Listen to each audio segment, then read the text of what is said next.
Winning cures everything. Now for your hosts, Gary and Chris.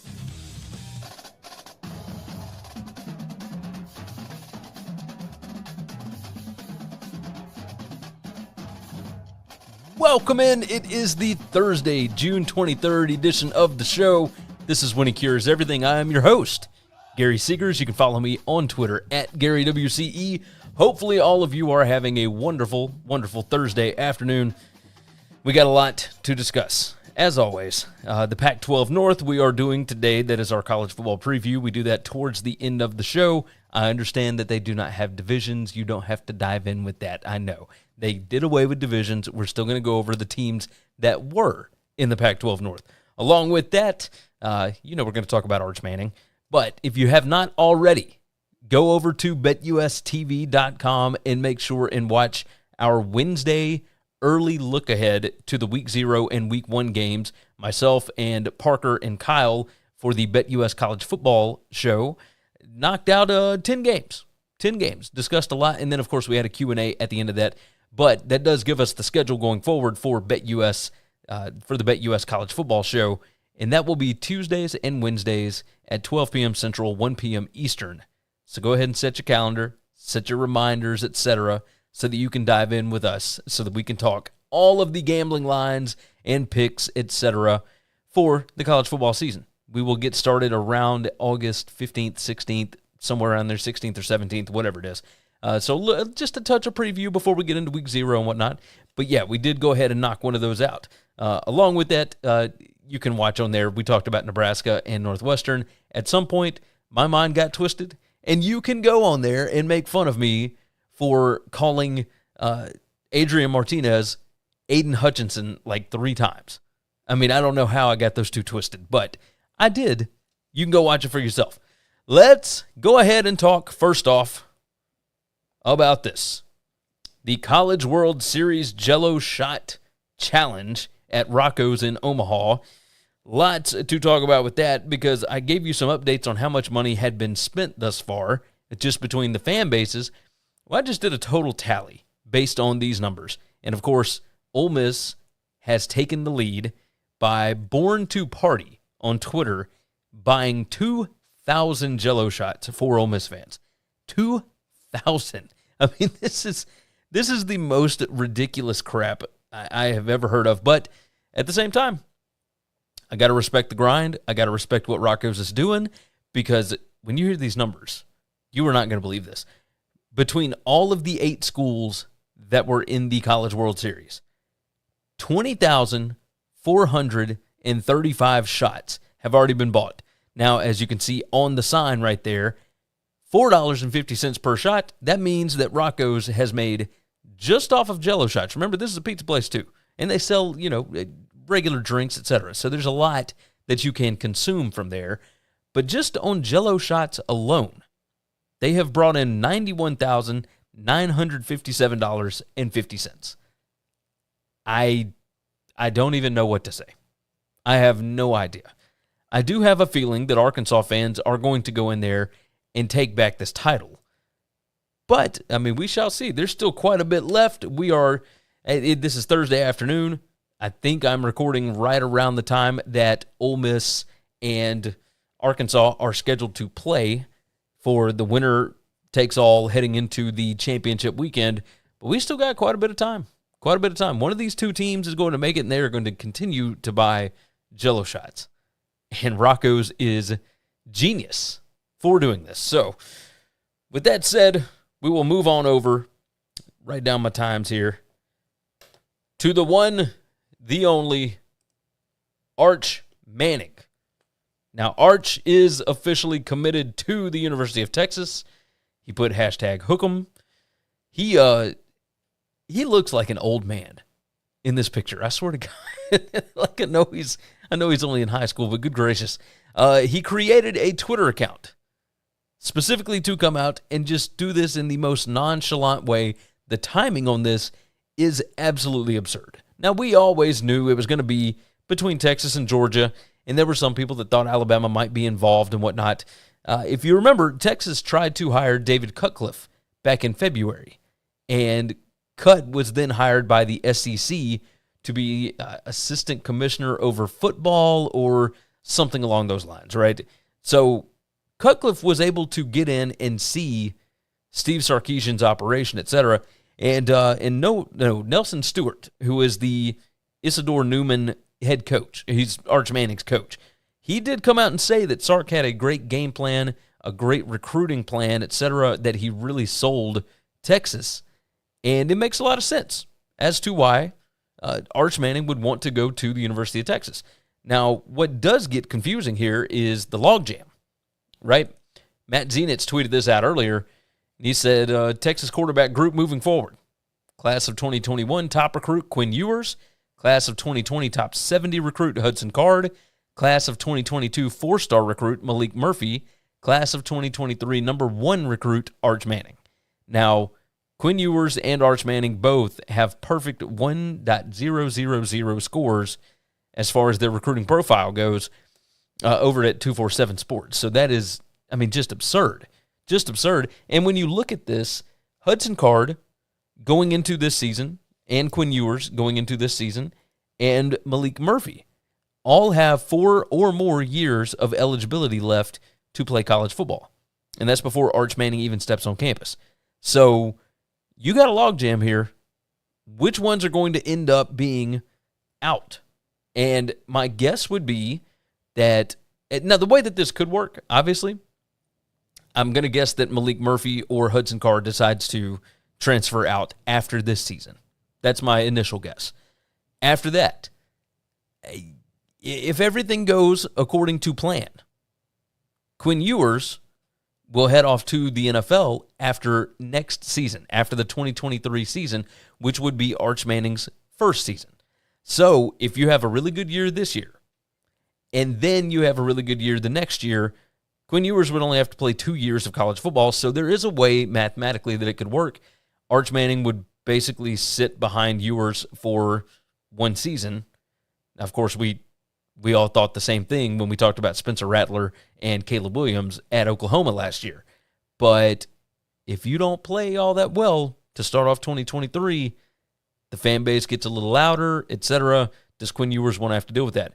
Parker at Stats of War on Twitter obviously has been all over this with TC Ewers. Yeah, he is calling it. He's been calling it for a long time. He thinks that Quinn Ewers will end up at TCU. There's a way that it could work out that they could both just end their careers at Texas, Manning and Ewers.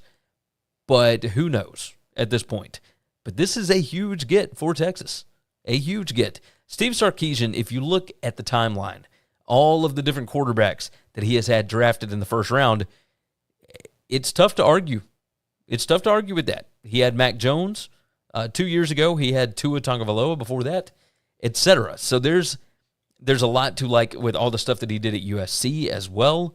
Like, he has been involved with a lot of quarterbacks. So, yeah, I don't think that it's a bad idea for Arch Manning to go to Texas, but you had to sell him on it, right? That's the biggest thing. You had to sell him on the idea that he could be successful at Texas when nobody else has to this point, really. So we'll move off of that one. Let's talk a little more recruiting here, and we will dive into Ohio State. And yes, a lot of people want to poke fun at the being trademarked. They finally got that deal done. I don't want to dive in the weeds on that, and I don't feel like you guys do either. So we'll skip that. Ohio State got 3 top 50 wide receivers to commit to them between Monday and Wednesday. Monday, they got a 5-star. Tuesday, they got a 5-star. Wednesday, they got a 4-star, but he was still a top 50 recruit. These guys are ridiculous. 5-star Carnell Tate on Monday, and then 5-star Brandon Ennis on Tuesday, 4-star Noah Rogers on Wednesday. Brian Hartline is a magician, an absolute magician. I don't know what else to say about him. I mean, he is... what direction does he go? Does he become an offensive coordinator? Does he become I'm just wondering what his next step is. Does he just hang out at Ohio State forever? Like the same way we were talking about Sark with, first-round quarterbacks. with all the stuff that he did at USC with Mark Sanchez, etc., Carson Palmer, all that. We could say the same thing about Brian Hartline at Ohio State and what Ryan Day is doing. I mean, you look at just in the past 5 to 6 years, the wide receiver recruits that have come out of Ohio State that have gone into the NFL, that's the easiest sell in the world. You don't have to worry with NIL and all that. Like, those guys know if I go to this school, I'm going to get drafted. That's an easy sell. With this, I don't know what Hartline does next, right? I think he ends up becoming a head coach somewhere soon, somewhere in the MAC, somewhere close, etc. We'll see. But this is just ridiculous. Brandon Ennis, Carnell Tate, both 5-star guys in the same class. This is a lot. This is a lot for sure. We'll move off of that. Let's talk about the SEC right quick, and maybe a little bit of a timetable here that came more into focus.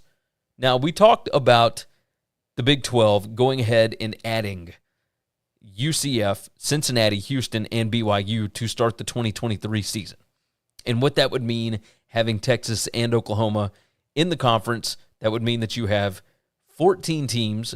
The schedule would be a little crazy, but the issue here is that the buyout does not drop at all.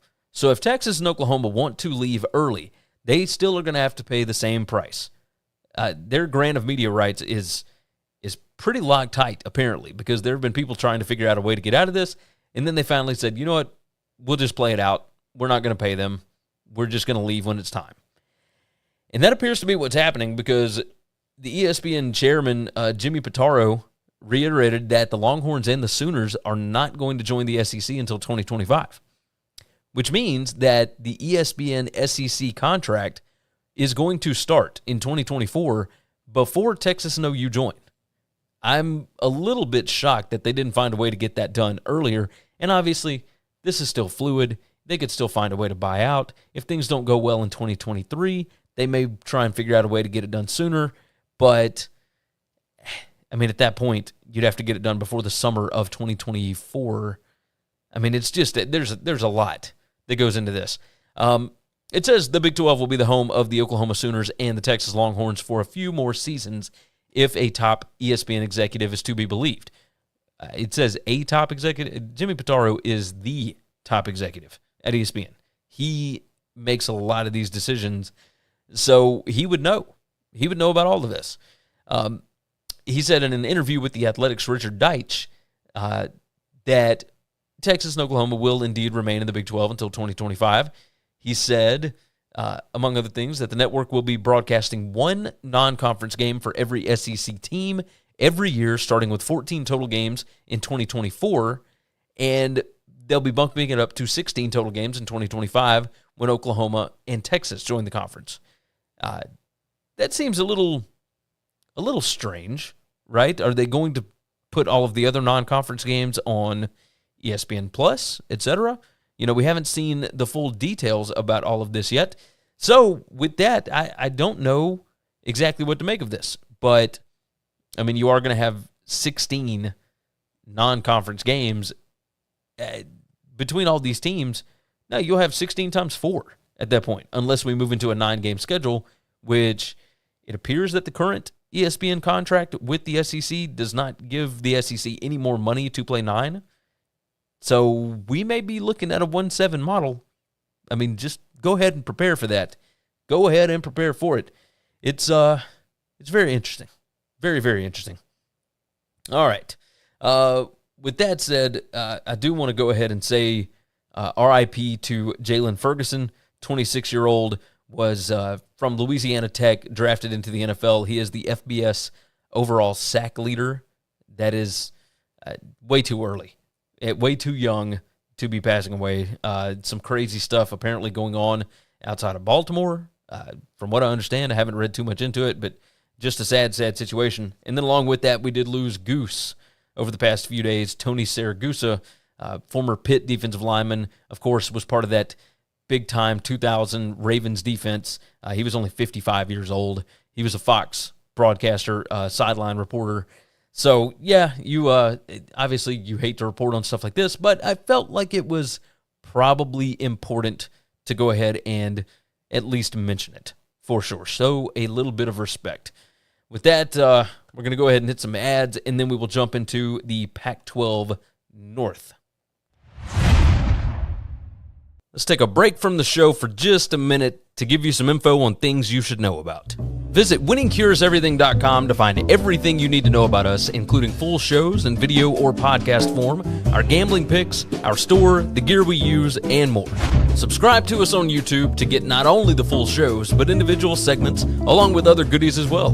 We're over 5,600 subscribers right now, and our goal by the end of football season is 7,500. If you haven't already, subscribe to the podcast on Apple Podcasts, Spotify, or whatever's your favorite podcast app. And if your app allows it, leave a 5-star written review. Visit the Winning Cures Everything web store to get all kinds of football shirts, hats, hoodies, coffee mugs, and more. You can visit winningcureseverything.com/store and see what all we've added. And now, back to the show. All right, so let's discuss it. Let's talk about the Pac-12 North. And yes, I will reiterate, I understand that the Pac-12 has done away with divisions. I know, starting this season. However, we still got the divisions from last season, etc. I'm going to go through it in the same order based on how they finished last year. Obviously, we'll start off with Oregon, but this year does mark a bit of a change. The two best teams are going to play regardless. It is based on winning percentage. So the two best teams, even if they are from the quote-unquote same division, say it's Oregon and Washington State. I mean, those are the top two in the North from last year. But or Utah and USC. Those two can play in the conference title game this year. It's a bit of a change, but I'm totally fine with it. I think it helps the Pac-12 get a team in the playoff because you don't have to worry about upsets. You don't have to worry about any of that kind of crap. So we'll start off with... and let's make sure that, you know what, we can actually boost that up a little bit so you can see it better. All right, we'll start off with the Oregon Ducks here. And let me write down times. Good gracious. I know you guys love when I do this. The Oregon Ducks, Dan Lanning, the new head coach. Of course, they went over and hired the head coach away from Georgia, the former defensive coordinator at Georgia, who had the number one defense last year. Of course, Georgia losing a ton on defense. But you look at some of these numbers, they were number 26 in PPA per drive. They were number 83 in defensive PPA per drive allowed.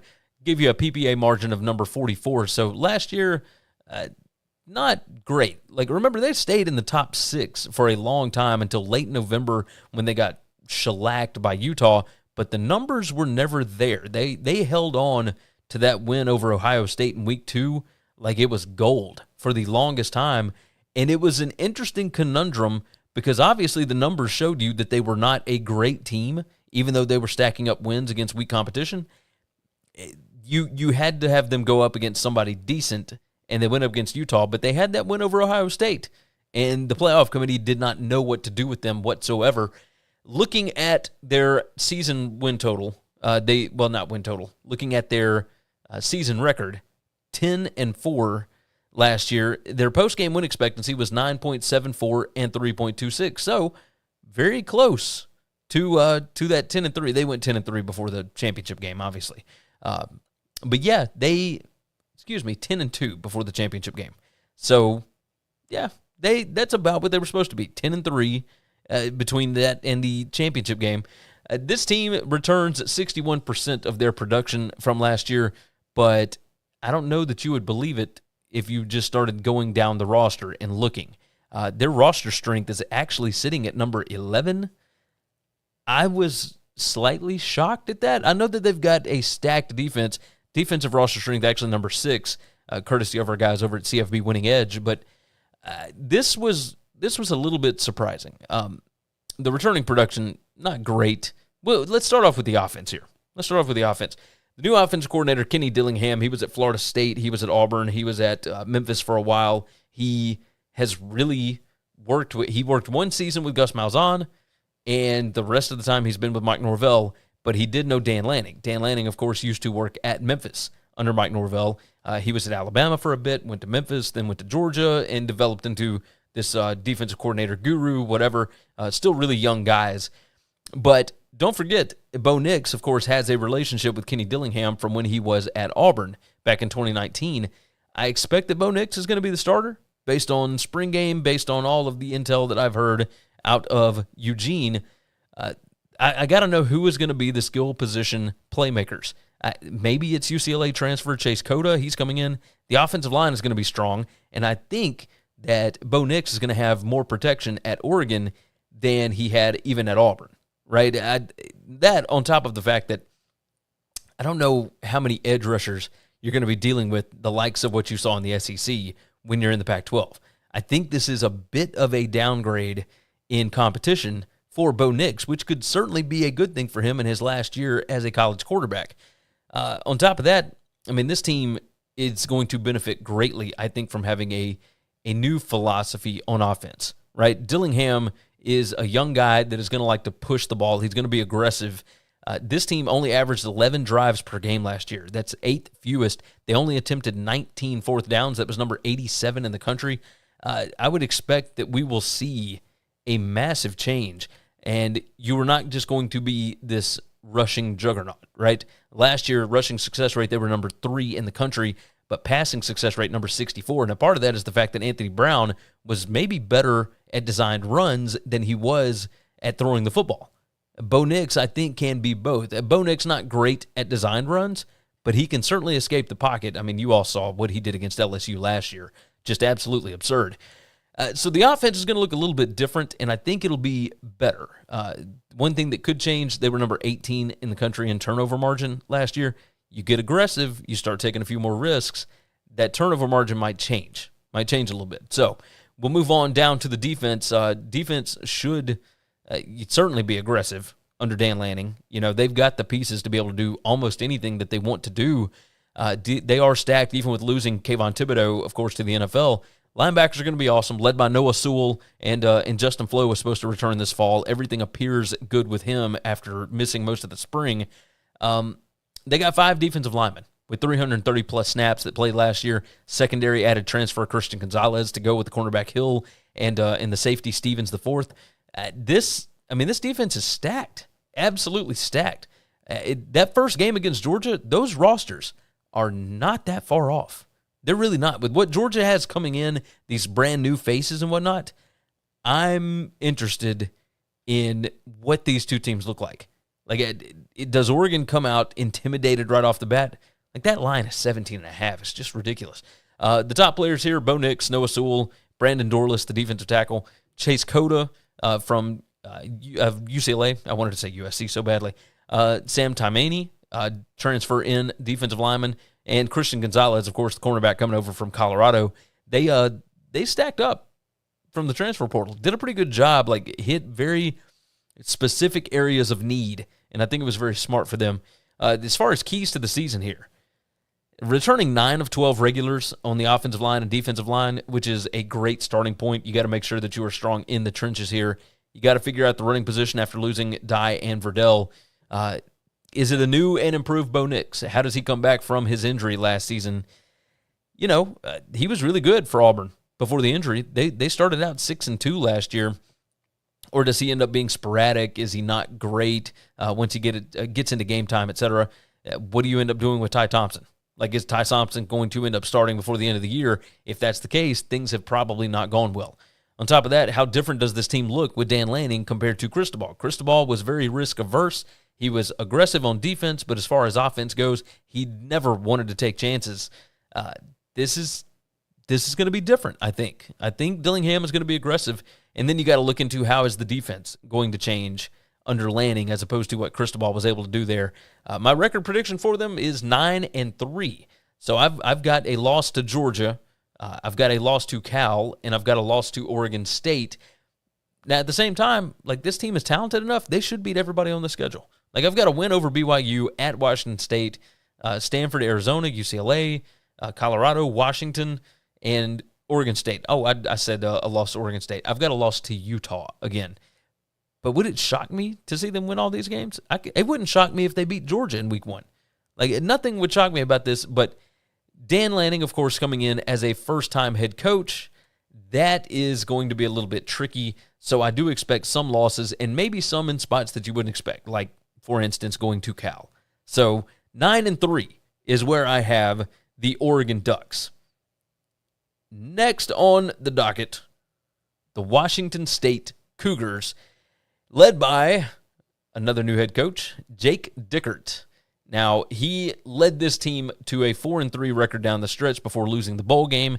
Nick Rolovich, of course, was fired for not getting the jab. And, of course, in Washington, it's just a little bit different up there. Just a little bit different. So, post-game win expectancy for them last year, they were 7-5 heading into the bowl game. Their post-game win expectancy was 5.5 wins, roundabout. So, either 5-7 or 6-6. So they actually outperformed, and a big part of that was the fact that their turnover margin was number 9 in the country. They were able to they garnered a lot of takeaways, just a ton of takeaways last year. This year's going to be a little different. Like they were average last year on pretty much everything. PPA margin number 66, right? And when you look at these numbers, 66 on offensive PPA per drive, number 62 on defensive PPA per drive. Looking at the offense to start off, right, you're going to lose Max Borghi. That hurts. You're going to lose the right tackle, Abraham Lucas, the wide receiver, Travell Harris, etc. I mean, there's just all kinds of stuff, which I just realized I put Travell Harris on there twice. You lose Jaden DeLaura as well. Now, that one may not sting as much because you are bringing in a new OC along with a new quarterback. The new OC is Eric Morris. He was the former head coach at Incarnate Word, and he was Cam Ward, or Cameron Ward, whichever one you'd like to call him, the new quarterback. He was his head coach at FCS, or at the FCS level. They were the number 4 FCS scoring offense, and they like to fling it around the ball yard. Cam Ward is the future for this offense. And this is somewhat similar to what Western Kentucky did with Houston Baptist last year, where they took Houston Baptist's offensive coordinator along with the quarterback and like several wide receivers, et cetera. Like they just brought like a whole offense over. They're not bringing an entire offense. I think there's one other Incarnate Word player that is transferring with these guys. But for the most part, this is bringing in a play caller and a quarterback and putting him with all the pieces that you already have, right? And they've got some guys, but, Stribling should be awesome. I think they've only got 4 starters back on offense, though. So you got to kind of make this thing gel very quickly. The running back, Nakia Watson, he played in the bowl game. I think it was 17 carries for like 62 yards, something like that. He was the only running back, or is the only running back on the roster with any kind of snaps from last season. This is going to be a completely different offense. Like, they are losing a lot of offensive linemen. They are losing playmakers. This is going to be crazy. Crazy to see, but everybody is hyped about Cameron Ward. So, we'll see. We'll see. Returning production for this team is number 99. They're returning 56% of their production, and it's number 112 on offense. That's going to get tricky. The defense was actually pretty good last year, number 62 in PPA per drive. Jake Dickert was the defensive coordinator. It would make sense that the defense was pretty good if they were going to hire him to be the head coach after hiring him as the interim. But number 56 in returning production on defense, 65% there. But their roster strength is much higher on offense, number 65, than it is on defense, number 81. They went from 38.5 points per game in 2020 to only 24.2 points per game in 2021, thanks in part to Dickert there, who is now the head coach. Even with 65% returning, the stock is pointing down for the defense, I would imagine. I don't know that you're going to be able to generate that many turnovers this coming season. Number 62 in PPA per drive last season, which I talked about. They couldn't stop the run, though. I mean, they were number 105 in defensive rushing success rate allowed and number 100 in yards per rush allowed. And they were plus 11 in turnover margin. I think that kind of tricked fans into believing that the defense was better than they were. And don't get me wrong, there is an art to getting turnovers. You can be aggressive and find a way to force more turnovers. There's still a bit of luck involved with that. So this one's tricky. This one's certainly tricky. Keys to the season, nothing matters other than the quarterback, Cam Ward. If he clicks with the wide receivers and the offensive line protects, this offense can go to the moon. They absolutely can. Defense likely still won't be stopping a whole lot. Turnovers probably going to regress. Watch out for the linebacker, Henley from Nevada. I think he could play really well for that defense, especially in Dickert's scheme. The new head coach, Jake Dickert, still has a lot to prove here. What he did down the stretch was pretty impressive. You know, 4-3 down the stretch, made it to a bowl game, destroyed Washington. I think you're going to see a little bit of revenge here. There's not a lot of experience that's coming back on the field. How much time has he had to work with them, etc.? This could be interesting. I've got a record prediction different here than what I had over there, and you guys can't see that anyway. So I had 6-6 down here. I think I moved it over to 5-7. I mean, we'll see. It is hard. This is a very difficult job in Pullman. And while I could see them winning a sixth game, I think it's going to be very tricky. Projected SP Plus record here is 5.5 wins and 6.5 losses. So anywhere from 5-7 to 6-6. Like, I think they're going to be the lower side of that. I think 5-7. I mean, it's a pretty tricky schedule. You got to go to Wisconsin. I think the win or a game at Colorado State or against Colorado State, that's going to be a win, especially early in the season as they're trying to get acclimated into a new scheme for Jay Norvell. But yeah, I mean, you got Oregon and Cal early. You got at USC, at Oregon State, Utah after a bye. You play at Stanford. Even the wins that could be easy wins, quote unquote easy, even those could be difficult because you've got them on the road, right? So this is going to be a tricky one. But I've got them at 5-7, and you know, we'll hope for the best. How's that? So I think everybody in the country, just a little bit, other than maybe Washington fans, pull for the Cougs a little bit. I will say that. So we'll move on to the Beavers, Oregon State, and they had a pretty awesome year last year, if I do say so myself. Jonathan Smith has really kind of turned that program around, and he has made them very entertaining. Jonathan Smith, they went 7-6 last year. That was 7-6 against the spread as well. But their post-game win expectancy said that they should have been 8.13 and 3.87, so closer to 8-4 than the 7-5 that they were in the regular season. Remember, they lost the bowl game, the LA Bowl, to Utah State. The projected SP Plus here is 7-5. I'm having a little bit of trouble with that. Their offensive PPA per drive last year was off the charts, number 6 in that regard. Their defensive PPA per drive was completely opposite, number 87. So not the worst in the country, but still not very good. Turnover margin, number 57. Penalties per game, number 99, etc. This team, I'm having trouble figuring out what they're going to do because I trust Jonathan Smith to have a really good offense.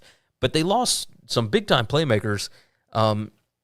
Even though they have a lot of returning production coming back. They're number 22 in the country, bringing back 75%. And on offense, they're bringing back 74%. On defense, 75%. So, you know, top 30 in basically every metric for returning production. And the roster strength gets me a little bit. They are losing Beeson. They're losing Bradford, the 2 wide receivers. They're losing B.J. Baylor, who took a huge chunk of the carries last year. So that could be a little bit of an issue. They lose the center, Nathan Eldridge. Now, you got plenty of options at quarterback, Chance Nolan, etc. I would imagine he'll be starting, but you never know. You never know. I don't know that it's going to be a massive problem. I just think that you could see a bit of a drop back because the rushing success rate was number 2 in the country, and passing success number 31. I don't know that you can continue to run at the same clip without B.J. Baylor, but obviously we'll see. Does the offense stay the same? Like, their rushing rate was 60-40, rushing to passing. Like, they ran the ball 60% of the time last year and still had a hugely successful offense. They lost the top wide receiver, Bradford. There are playmakers there, though. FSU transfer, Harrison, Lindsey, etc. They got 4 offensive linemen back with 380-plus snaps. Like, there are ways that this whole thing can work. But, again, you lose some real star power here. On defense, Tibesar, the defense coordinator, was fired after the loss to Colorado last year. Trent Bray came in and proved them from giving up 405 yards per game in the first 8 games to only giving up 346 in the last 4. Now, obviously, strength of schedule matters a little bit there, but still, they got 75% returning production here on defense. They were number 87 in PPA per drive, and number 85 in points per scoring opportunities. So people were able to finish drives on them, and they got to find a way to get stops, really. They got 9 starters back on this, and I think they could be better in year 2 under Bray. I just, I've got to see it from them. I've got to see it from Jonathan Smith. He's never put a focus on defense. Watch the linebacker Omar Spates. Watch the nickelback Jaden Grant. Those guys are going to be a lot of fun to watch for sure. Let's talk about keys to the season. The offense was incredibly explosive or incredibly efficient last year, but not very explosive. They were number 115 in explosive play rate last year. Can they add that element to the offense? They were number 58 in 20-plus yard plays, number 65 in 30-plus yard plays. Like, maybe that can give you a little more separation in some of these games if your defense does not exactly hold up. Defense, of course, like I said, returns 9 starters. Can they improve from giving up? They were number 81 in points per play allowed. I'm going to be very curious to watch what Bray does with this defense if he tries to maybe install something a little different than what he did at the middle of the year last year. They need to improve both turnover margin, number 57, and penalties per game, because that is how you have a post-game win expectancy of 8.13, but you only win 7 games, right? Like, you take care of the football, you don't beat yourself. You should have had 8 wins last year. So, record that I've got for them, 6-6. Not bad. Not bad. I think I've got a loss to Boise State and a win at Fresno. I mean, swap those around. I expect you to go 1-1 in those games. Like, you'll lose to one of them, I would imagine. But if Jonathan Smith has this thing rolling out of the gate, I mean, they could easily win both of those. And on top of that, a win over Montana State. But then you run into a gauntlet here. USC at Utah, and then I've got a quote-unquote schedule loss at Stanford. I don't know that Stanford's going to be very good, but you have to play them on the road after playing USC and Utah. I think this is a body bruise game. Then you've got Washington State after that, Colorado at Washington, Cal at Arizona State and Oregon. I got losses. I mean, I've got them at 6-6, right? Like, I just think that they are going to be right down the middle. They're going to win games that you don't expect them to. They're going to lose games that you don't expect them to, much like they did last season. So 6-6 is the record for me on Oregon State. And let's hit some more ads, and we'll hit the other 3 on the backside. Let's take a break from the show for just a minute to give you some info on things you should know about. Follow the show on Twitter at Winning Cures, or you can follow the guys at Gary WCE and at Chris B. Giannini, or you can also follow us on Facebook. If you want more content from me, Gary, visit BetUSTV.com. I host the How to Gamble on Sports show, and from August through January, the BetUS College Football show.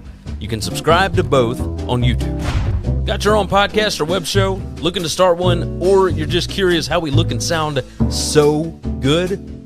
Well, we've got all the gear that we use listed on our gear page on the website. If you order using our links, you'll be supporting the show too. If you're interested in advertising on a show that reaches over 80,000 unique football fans per month during the season, send an email to Gary@winningcureseverything.com, and we'll put together a plan that best fits you or your business. And now, back to the show.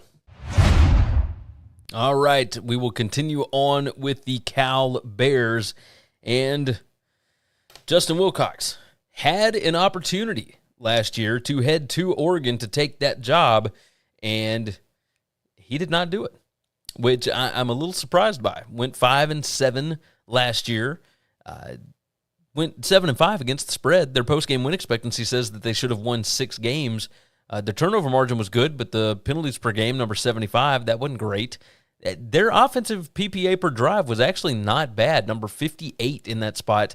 Defensively, number 57, they're used to being a little bit better than that. This was a strange season for them last year, but they do lose Cameron Good, the linebacker. They lose safety Elijah Hicks and cornerback Josh Drayden. That's massive losses. I mean, just massive. They lose a couple of really good offensive linemen in Daltoso and Metauer. He transferred out. I hope I said that right. Defensive end J.H. Tevis transferred out as well. They lost wide receiver Kakoa Crawford as well. Looking at the offense here, Purdue transfer quarterback Jack Plummer joins. He tries to improve on the number 96 passing success rate here. Offense only returns 31% of production. This team overall, by the way, only returns 45% of their production from last season. That's number 126 in the country. There's only 131 teams, so that's definitely not good. On offense, it's even worse than that. They are number 127, and they only return 31% of the offense. So that number 58 for the offensive PPA per drive, probably not going to be up there again this year. But you never know. I mean, Plummer was okay when he played at Purdue last year. They were number 58 in PPA per drive. They were number 96 in points per game. They were number 89 in points per scoring opportunity. Wilcox's offense has got to find a way to start finishing drives and maybe be a little more aggressive. Explosive play rate, they were number 96. Passing success rate, number 96. Like, they were good at running the ball. But this is going to be tricky this year. Certainly tricky for that offense. At what point do they have to swap staff? What point do they have to figure out, like, we got to change our offensive philosophy? That's what I'm waiting to see. On defense, I mean, this should be another top 40 unit, even though they're number 78 in returning production, 60% coming back. They added the linebacker Jackson Sermon from Washington. They added defensive end Xavier Carlton from Utah. Like, even losing 7 of 14 players that had 250-plus snaps, they still got dudes. And Wilcox's system works. Like, that scheme absolutely works. They were number 21 in defensive points per play last year. Linebacker and defensive line are strengths, even with losing 6 of their top 8 tacklers. Like, this is just a trust issue. Like, I fully trust. And if you're watching on the screen, you were seeing me try and keep myself from sneezing because, my God, my allergies are acting up here. They lost 6 of their 8 tacklers, and this is faith in Wilcox and his defense. Like, I fully believe that he is going to find a way to have a good defense, and I believe that he will fully find a way to not have a very good offense. That's what he's done basically all the time. The top players here, I put Plummer on here. I put center Matthew Cindric on it. Daniel Scott, the safety, linebacker Jackson Sermon that I just talked about, and Xavier Carlton. Those guys I really got a lot of faith in. So Wilcox had the opportunity to take the Oregon job. As I mentioned before, he passed on it. Like, does that buy him even more time at Cal, even if he can't get the offense going? You got to keep the turnover. If you can't get the offense going, you at least got to keep the turnover margin about where it was. It's number 11 in the country. You can't be turning the football over. You can't beat yourself, for sure. Defense got to get better against the run. They were number 51 in yards per rush allowed, number 98 in rushing success rate allowed. Like, that is not going to cut it in the Pac-12 for sure. I've got them at 6-6. I got them making a bowl game. I like Wilcox. I like what he's doing, and I feel like they should have made a bowl game last year. And, you find a way to beat yourself a couple of times. So definitely not good there. I've got wins over UC Davis, UNLV, Arizona, at Colorado, and a win over Washington, and a win over Stanford. Now, anybody that they have lost to, or that I've got them losing to, I could see them beating. Anybody that I see them beating, I could see them losing to. That's what's tricky about this team is you don't know what you're going to get really from week to week other than a great defensive performance. They just have to find a way to score points to win games, and they make scoring look so hard. Like, I don't understand how they do that. So 6-6 is the way that I'm rolling on this, but man, like this is a tough team to read every single year. You just imagine they're going to be right around that break-even point because they'll win some that they're not supposed to win. They'll lose some they're not supposed to lose. This is what's crazy about the Pac-12. There are a lot of these teams that are just like this because things get crazy. Like, we all know about the hashtag Pac-12 After Dark. You all know how this works. All right, we've got 2 more for today. We will hit on the Washington Huskies here. And I got to tell you, I like the coaching hire. Kalen DeBoer. This team went 4-8 last year under Jimmy Lake and did not look good at all. I mean, there's a reason why they had to fire him after 2 seasons, and one of them being a shortened COVID season. Everybody could tell that thing was going south in a quickness. I mean, it was ridiculous. So, their post-game win expectancy, 4.5 wins last year. So, maybe they could have won 5, but it wouldn't have mattered. I mean, none of that stuff would have mattered. They had plenty of talent to be able to do it. Roster strength sits at number 30 in the country, number 38 on offense, number 30 on defense. Returning production this year is number 81. I don't think that that's necessarily going to matter when you're bringing in an entirely new scheme on offense and for the most part on defense as well. Last year's offense was a complete disaster. Number 106 in PPA per drive. The rushing success was okay, number 53 there, but passing success rate was number 82. They were number 126 in explosive play rate. Like, this is really bad. I mean, just really, really bad. And obviously, I mean, it's not that Washington expects to be a throw it all over the yard kind of team. They don't expect to go full air raid here. But you got to have some downfield consistency or just a threat of it. And Dylan Morris was not able to do that. Penix was productive in DeBoer's offense. Like, I would imagine he'll be the starter. Heward probably backing him up. I don't know that Dylan Morris will see the field again at Washington. They got 8 starters back on offense, which is kind of crazy. It's a weird number here. If you see on the screen there, 76% of their offense is returning, and that's number 26 in the country. 55% of their defense is returning, and that's number 97, which is what gives you that number 81 overall. There's obvious talent here that was bogged down by incredibly conservative play calling. I mean, we talked about Oregon being conservative. This Oregon looked downright explosive. I mean, it was really, really bad. You got to wonder how quickly DeBoer can improve the offense. Like, is this an overnight fix? Like, if he just installs, Penix Jr., like, with a good offensive line, and Penix is healthy, then does that fix everything? I don't know the answer to that question. I think there's enough talent. I think DeBoer is quick enough at installing offenses. He'll be able to fix this thing. As far as the defense, new DCs are William Inge, and I hope I say that right, and Eric Morrell from Fresno. And that team was surprisingly good on defense last year. Go look at the numbers. Go back and watch my Fresno preview from not that long ago. This team, the edge rusher, Zion Tupuloa Fetui. He's back from an Achilles injury. And I did not say that right, and I apologize. And you guys can jump in the comments and tell me how wrong I butchered that. Good gracious. Transfers Cam Bright from Pitt and Chris Moll from UAB. They help at linebacker. Experienced at the safety position. Cornerbacks could be an issue. Defensive line has talent, but they were awful against the run last year. Number 114, rushing success rate allowed. If you are Washington and you have this kind of defensive talent, there is no reason why you should be letting teams just run the ball all over you unless, once you get later in the season, you have just quit. I'm just saying. Just throwing it out there. Looking at the keys to the season here, you got to strike now if you are Washington, which is why they fired Jimmy Lake. Changes at Oregon, Cal's lack of offense, Oregon State's lack of defense, a new coach at Washington State, Stanford's down, etc. Like, you've got to strike now in the Pac-12 before USC really gets going, and it might already be too late. Like, should have hired Kalen DeBoer or somebody like that last year. Like, I mean, it really, the hiring of Jimmy Lake was really interesting. Very interesting. Regardless, off of that, number 97 in returning production on defense, you're probably going to need the offense to step up a little bit, especially early.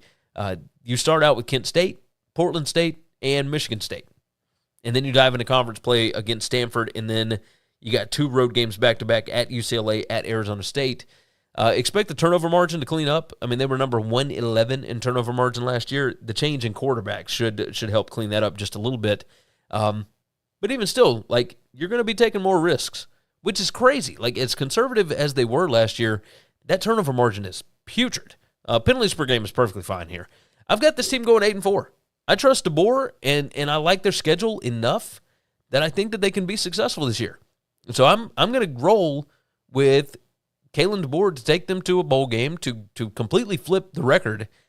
Like, I think this team could be really good, especially you hit on quarterback, and I think one of them will do well. Either Heward or Penix is going to do good things So I'm all in here. I like Washington. I like them at 8-4. The losses here, I've got Michigan State, at Cal, at Oregon, at UCLA, at Cal, at Oregon. There we go. Again, these are tricky. Very, very tricky. I do want you to leave some comments, though, and let me know what you think about this record, because some of these are tough to figure out. Real tough to figure out. And speaking of tough to figure out here, we're going to move into the Stanford Cardinal. And I don't know what is going on at Stanford. Like, they are still recruiting at a pretty decent pace, especially for Pac-12 standards. Like, this team, when I pull up this graphic, it's just, there's so much red. There's so much red, and red is not good on these graphics. Their post-game win expectancy last year was 2.82 and 9.18. They were 3-9 last year. So the post-game win expectancy was exactly what they were supposed to be. I guess one thing that you can look at as a positive sign is they have 79% of their production returning this year. That's number 9 in the country. Offense, 88% production coming back. That's number 4. The defense, 70%. Both the offense and the defense were pretty bad. Both of them really bad against the run. The offense couldn't run the ball. Defense couldn't stop the run. Like, at number 115 in offensive PPA per drive, number 106 in defensive PPA per drive. I mean, you just look at all this. I mean, PPA margin, number 115. Net points per drive, number 108. Total plays per game, they were all the way down there at number 119, so they didn't even really take chances. Turnover margin, number 124. And then finally, like, penalties per game, okay, number 68. Like, that's not bad. I just cannot figure out for the life of me what they are doing here. Let's talk about the offense first. Offensive coordinator Tavita Pritchard has been on staff since 2010. He's been the offensive coordinator since 2018. Like, yes, you've got a lot of returning production here, 88%, in fact. But what does that mean for a team that was so bad? Like, just because you have players coming back does not mean immediate improvement.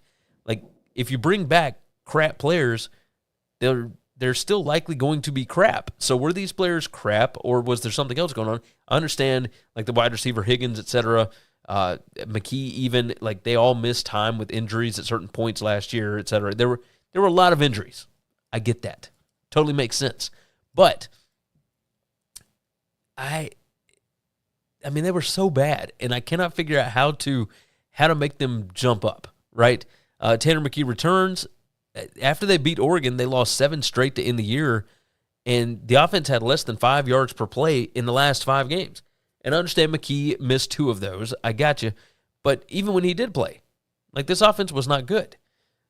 What to know about the defense here? Like, how long is Shaw going to stay loyal to the defensive coordinator here, Lance Anderson? Like, the defense gave up over 200 yards rushing in 9 games last year.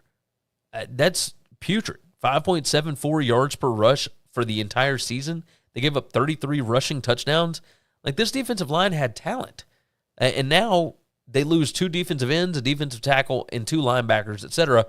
Like, this is rough. 106 in points per play allowed, number 107 in total scoring opportunities. There were only 58 drives. This is going back to the offense. I should have put this back up there. On offense, they only had 58 drives that made it into the opponent's 40-yard line. I mean, it just don't get any worse than this. You look at some of the top players that they got coming back. The linebacker, DeMooney, the safety, Williamson. You got the cornerback, Kai Blue Kelly. Like, these are all pretty stud dudes. Wide receiver, Elijah Higgins. The left tackle, Rouse. The quarterback, McKee. Like, they have got players. I've got to know what's going on here. The efficiency is completely gone from David Shaw's program. I understand people wanting to be loyal to their assistants, but you got to change something. Like, something's got to change. With that much talent, this team should never be as bad as they were last year. Fixing the turnover issue is probably going to help a lot this year, but, I mean, you got to be able to run the ball, and you got to be able to stop the run. Like, I've got them at 4-8 because I want to believe that they will be better, but I didn't want to go too crazy. So a one-game improvement. Yeah, like, could I see this team getting to 6-6? Maybe. But my gosh, I mean, you start out the season with Colgate, and, that's an obvious win. But then you've got USC. Then you have a bye week. You have at Washington, at Oregon, Oregon State, at Notre Dame.